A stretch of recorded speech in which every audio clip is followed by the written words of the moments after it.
So I'm just going to open this one by being completely brutal and honest with you. Yes, that match yesterday wasn't brilliant for Leeds United. However, this isn't the video slash stream where I will be discussing that. In this one, I'm going to be talking about the bit of news that is on the title and the thumbnail, specifically surrounding Dilane Bakwa. There might be a little bit of stuff where we dip into events that happened in the match to just sort of make sure that they're covered off. But for the most part, that's not going to be a part of what goes on here. But Leeds United have been linked with a new right winger, and it's a pretty damn big move to be linked with. Specifically, Leeds United have, by Sasha Tavolieri, who tends to know his stuff, been linked to the signing of Dilane Bakwa, who currently plays for Strasbourg. Now, a couple of little interesting fun facts surrounding this one, being that Strasbourg are expecting 35 million euros, which is a vast sum of money, but the sort of sum of money that we are likely able to spend because, and I quote, Leeds are now leading the race for Dilane Bakwa. LUFC are now ready to meet Strasbourg's expectations, which are around 35 million euros or 30 million quid, to make a deal happen. Nottingham Forest has not left, but the newly promoted side are now ahead. Wait and see. Now, going to start by talking about Dilane Bakwa. Bakwa is a very interesting player. He's someone that has quite a lot of very, very evident talent. His physical attributes are genuinely fantastic. And on the ball, his dribbling is brilliant. And I think he's incredibly good at creating chances as well. He's a fairly versatile player. So he's played in midfield a bit, occasionally at fullback, but is mainly considered a right winger. And this is honestly what I think we need at the minute. If you have a look at the squad, you are looking at, on the right wing, James, and then on the left wing, Nonto, Okafor, Harrison, Ramazani. If that was a fun hiccup. If you consider that Ramazani is potentially on the way out with Valencia being a linked club, we'll talk about that one in a little bit more detail. I think maybe later. I don't know. I'll find out.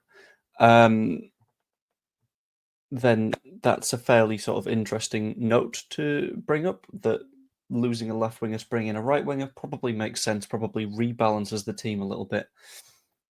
As a general rule of thumb, when it comes to the way that he plays, he's what I would just call a bit excellent. 0.33 assists per 90, which means an assist every third game. 0.22 non-penalty goals per 90, so that's every 4.5 matches he'll get you a goal as well. Those are cracking numbers, especially when he's outperforming his XG and outperforming his expected assists, getting plenty of shots, creating about 4 shots per match himself, and is an incredible carrier of the ball. Progressive carries, about 4 per 90, roughly 2 successful take-ons per 90. Quite good receiver of the ball. He's someone that will help the club in that transitional moment where we have to do the defensive stuff, like we were forced to do quite a lot of against Arsenal and didn't do necessarily very well, into the attacking stuff. So once we win the ball back, it's players like Bakwa that will get you up the pitch, especially when someone like Dan James isn't necessarily on form. He's not looked fantastic. Didn't really look great in the match against Arsenal. Therefore, having a little bit of backup at right wing is probably a pretty damn good shout, and is a move that I would genuinely recommend we do. He's a player that's very clearly got a lot of talent, and admittedly, £30 million, it's not chump change, but it's worth it if this guy reaches his potential and plays at the level he's been playing at anyway. However, the Nottingham Forest issue is one that needs to be considered, because the follow-up tweet from Tavolieri says that Nottingham Forest remain close to Dilane Bakwa and are fighting to close the gap Leeds United have with Racing Strasbourg. So we've got a little bit of a gap over them. They're doing what they can to sort of gain a little bit more of an advantage in that race, which is not great for us because they've got European football, but is something that can potentially cause issues. And then Tavolieri says things will change in the coming hours, more to follow. Effectively, rapidly evolving situation. And I think it's a situation that will evolve even more rapidly given what happened in the match against Arsenal, where we proved that we need a little bit more of a threat going forwards and players that hold onto the ball a bit more effectively. But I'm not doing a tactical thing about yesterday's match right now. That's going to be a matter for at some point today, maybe in a stream or something along those lines. When it comes to if I rate our chances in signing him, I kind of do at the moment. I know a lot of people are looking at the entire situation and thinking, yeah, well, Forest have European football and all that kind of stuff. if you look at it a little bit more widely, there is a reason that right now we are one of the sides that are at the front of that line to sign him. As was mentioned by Tavolieri, if we're leading the race, it's for a reason, and it's because players like Bakwa will need to be playing a significant amount of football to keep on developing. And Forest can't necessarily offer that. They've got a hell of a lot of players, and they just keep on adding to that squad, and there's no guarantee that you will turn out to be a Gibbs White when you've also got the Lewis O'Briens of Nottingham Forest. So I think for security and actually being able to play a little bit of football, Dilane Bakwa would be quite wise to choose Leeds United. Add on to that the fact that I've heard a couple of bits and bobs around the wages being offered, and it'd be a pretty damn good move for him to come to Leeds. Because as far as I am aware, he's currently on something like 11 grand a week at Strasbourg. We are offering something like 40 grand a week, which is crazy numbers, but it's crazy numbers that you tend to see quite often in football, and there's not really anything that you can do about that. I know footballers get paid far too much, but you just kind of have to tank it, don't you? Because that's the way that it works. I think Bakwa gives us something that we really need. A little bit of versatility down the right that can do the defensive stuff and can do the attacking stuff. Means that it doesn't just have to be Dan James on that flank. And let's be honest, Dan James is happy enough being a backup from time to time anyway. He's done it before, and he knows that he will need to earn a place in that starting 11. As is, he doesn't really need to earn it. His competition is Brendan Aronson playing, I don't know whether you consider it out of position or not, but playing in a position he's less familiar with. So if you bring in someone to challenge that, we're in a pretty damn good spot.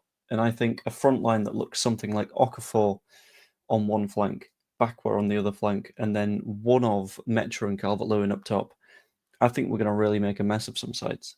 And it doesn't feel that way after the match against Arsenal. And I'm going to do like a minute on that because I think that's sort of important to discuss even a little bit. But that result isn't going to be representative of the entire season. That's not going to be every single game we're getting hammered 5-0 because we were beaten soundly by Arsenal. I don't think that's a realistic way of looking at it. And I think at the end of the day, if we take a moment and we look at it sort of wider, we look really good against Everton. And there's a pretty strong chance we've just had an off day. And I think we're fine. And we can't allow that one result to affect the way that we are building for the rest of the season. A lot of people have looked at that and gone, we need to move all of our resources into X, Y, or Z area that they personally think looked a little bit weak in that match. Don't do that. Stick to the plan. Don't do knee-jerky stuff, because anyone that's done Fantasy League right, you will make a knee-jerk decision and it will go wrong. The same applies to real-world football, where if you just sort of go, shit, and then immediately sign someone out of a panic, that helps nobody. I think what we need to do is stick with the plan, sign Bakwa to make sure that we've got that creativity out on that flank as well, get that fullback in, and then see what's available for the final moves. And that'll be the best way forward. We've got 8 days of the window left, and I think we're going to make some pretty damn good moves. But, as always, that is all just what I think. Let me know what you think in the comments down below. Subscribe if you haven't yet, and pop a like on the video. That's also very, very lovely of you. Could also become a channel member if you want. It's $2.99 per month. Get a bunch of videos and stuff early. At some point, I'm planning on doing live streams just for members, but I don't know how those will necessarily go. But we'll see. Anyway, hope you all enjoyed, and I will see you later. Ta-ra. And I'm going to go to bed because I've now been up and doing some form of work for the last 16 hours. And my shift starts in 7.5. So, night.